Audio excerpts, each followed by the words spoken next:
Un roman est avant tout un récit. C'est une narration structurée d'événements et d'actions, une histoire qui nous est contée de manière organisée. Contrairement à la poésie qui utilise des vers, le roman est rédigé en prose. Cela facilite l'immersion du lecteur dans l'histoire. La longueur d'un roman peut varier considérablement.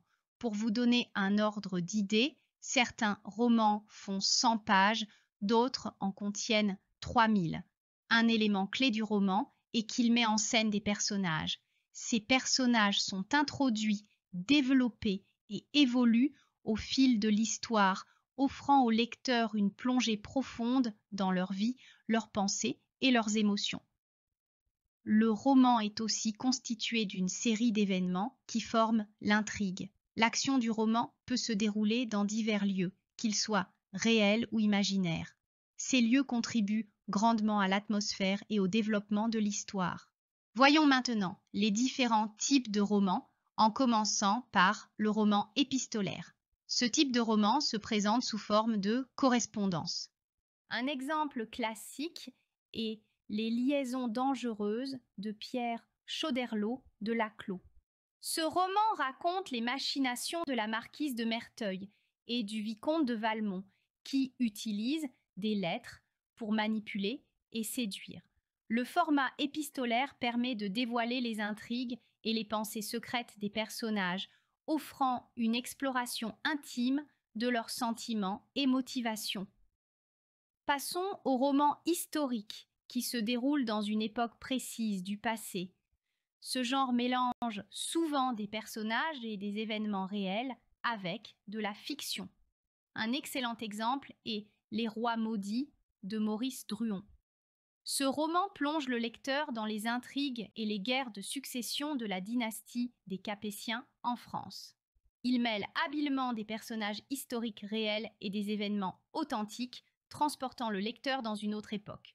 Le roman policier, quant à lui, est centré sur une enquête souvent criminelle, menée par un détective ou un policier. Dans Le Crime de l'Orient Express d'Agatha Christie, Hercule Poirot enquête sur un meurtre commis à bord du célèbre train. Le roman suit les investigations du détective pour résoudre le mystère.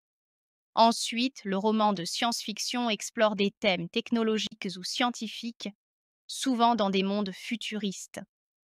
Dune de Frank Herbert en est un exemple emblématique.